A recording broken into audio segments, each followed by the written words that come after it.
Welcome to our deep dive, everybody. This time we're taking on a classic, The Power of Your Subconscious Mind by Dr. Joseph Murphy. A fascinating book, definitely. Really gets you thinking, right? We're going to break it down, all the juicy bits about how this whole subconscious thing works. And more importantly, I think, how we can actually use it. Dr. Murphy's all about practical application, not just theory. Totally. He's got those stories, too. Like, remember that guy who willed himself out of a Russian concentration camp?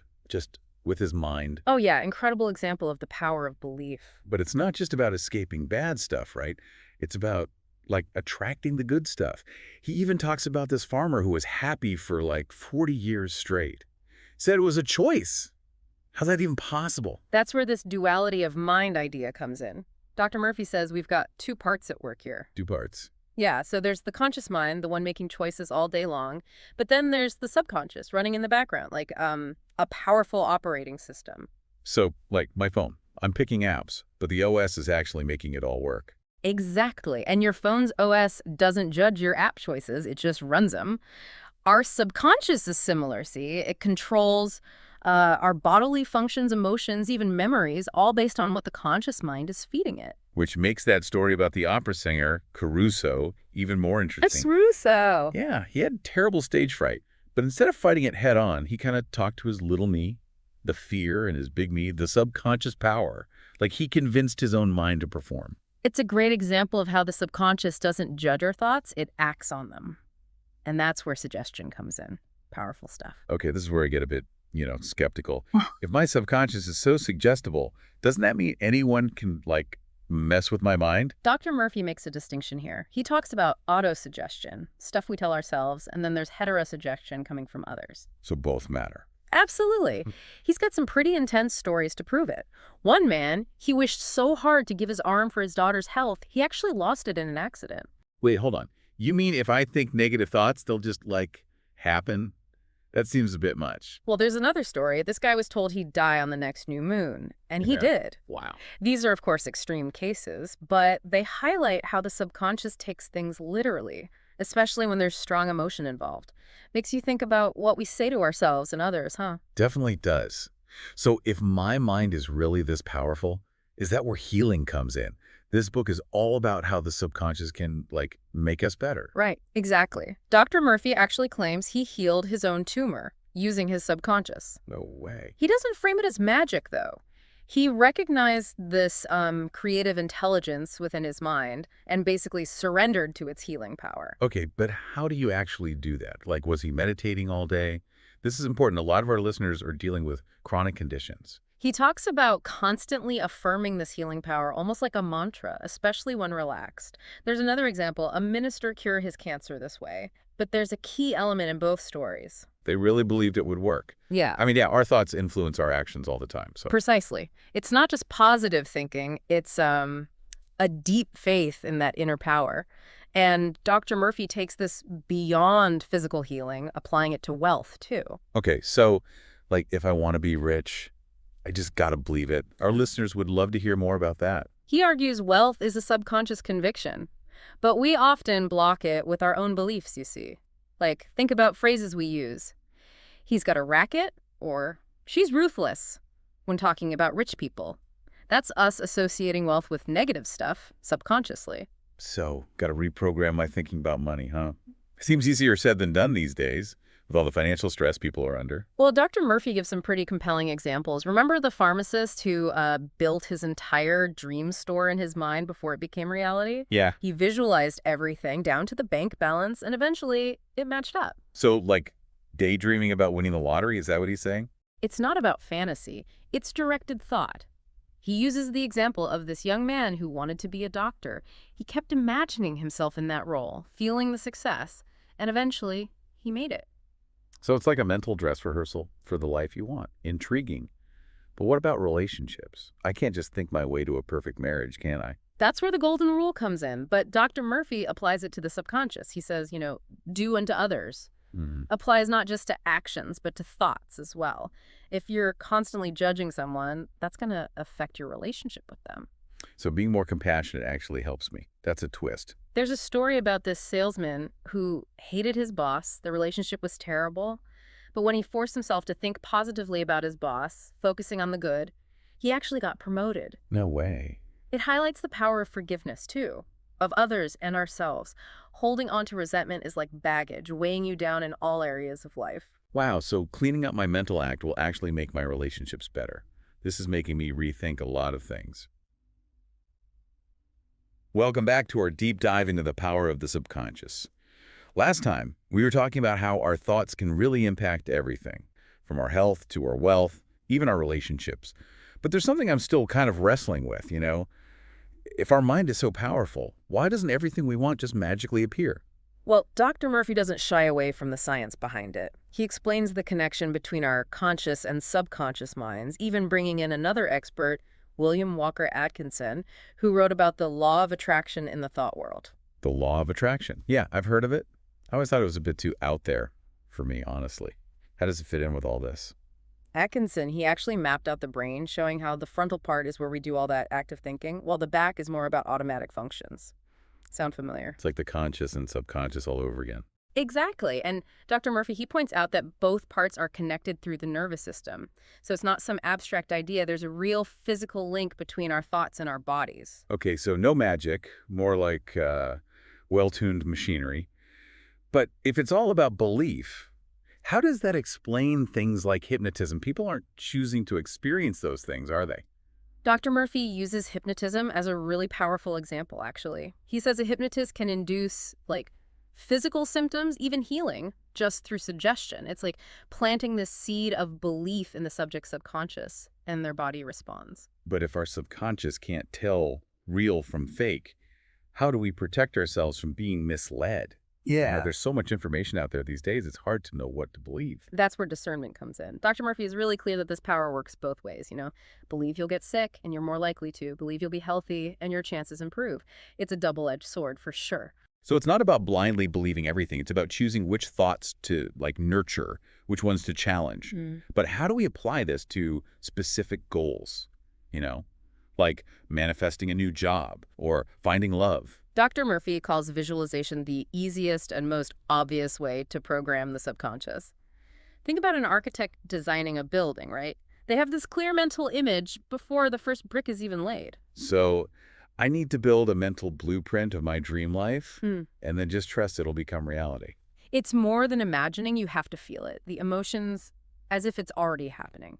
Dr. Murphy himself used this technique before his lectures. He'd visualize a happy, engaged audience, and his talks were hugely successful. Like he was creating a self-fulfilling prophecy, setting the stage beforehand. That's pretty wild. He also ties this into the concept of prayer, you see. Expressing gratitude for what we already have opens us up to receiving more. Instead of dwelling on what we lack, we should be affirming what we want. But what about those times when you're really struggling and it feels like nothing is working? Should we just pretend everything is fine? He tells this story about a man who is really struggling financially. Instead of complaining, he started thanking God for his wealth, even though he had very little. Just kept repeating, "Thank you, Father," over and over, feeling the gratitude as if his prayers were already answered. Did it change the situation, win the lottery or something? Even better, he got this high-paying job and a loan to help him get back on his feet. Just by shifting from lack to abundance, he realigned his subconscious with prosperity. Okay, so our words have power, but it's not about tricking ourselves. It's about shifting our internal state to match the reality we want to create. But what about those times when you're trying so hard, but it feels like pushing a boulder uphill? You know what I mean? Dr. Murphy warns against using prayer as a form of, mental coercion. He says trying to force an outcome actually blocks it. Like when you're desperately waiting for a phone call, the more you check your phone, the longer it takes to ring. Oh my gosh, that's so true. I've totally been there. But how do you find that balance, between taking action and letting go? He's all about a relaxed, trusting approach. Surrender your desires to your subconscious, knowing it's working for your highest good, even if you don't see results right away. Think about planting a seed. You got to nurture it, have faith it'll blossom. Patience is key. But what about at those times when it feels like you're just stuck, Like no amount of positive thinking is making a difference. Dr. Murphy shares some incredible stories of people who got answers to their prayers, sometimes years after they'd given up hope. Remember that pharmacist visualizing his store? Took years for his vision to fully manifest, but he never wavered in his belief. So persistence is just as important as belief. But what about when logic and reason tell you it's just not possible? He even recounts the story about a man escaping a Russian concentration camp using the power of his subconscious. He'd visualize himself walking down a specific street in Los Angeles, feeling that joy of freedom. And he actually escaped. Can't even imagine. And guess what? When he finally made it to Los Angeles, that street was exactly as he'd pictured it.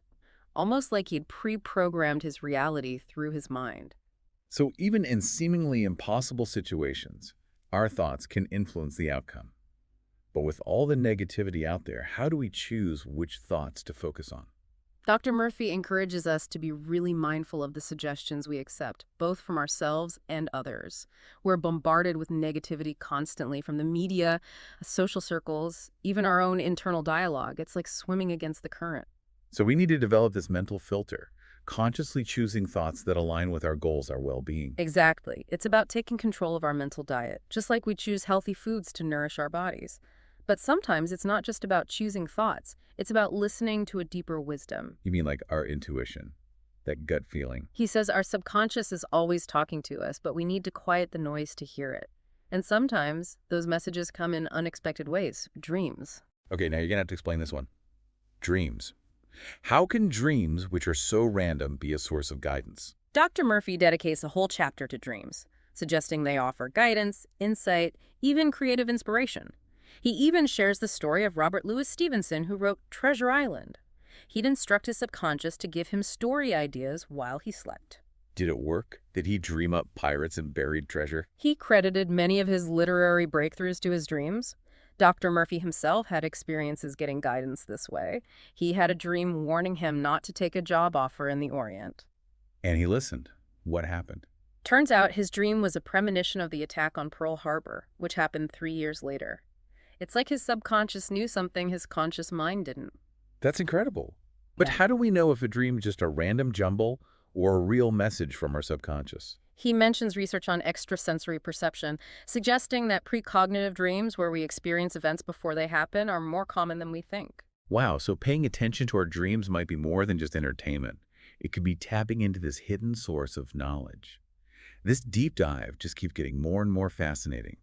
We've covered so much, from the science of the subconscious to the power of belief, visualization, gratitude, even dreams. And we've seen how these principles can help us achieve success in all areas of life, from health and wealth to relationships and personal growth. And our journey isn't over yet. We'll be back soon to wrap up our deep dive into the power of your subconscious mind and explore how we can use all this knowledge to create the lives we truly desire.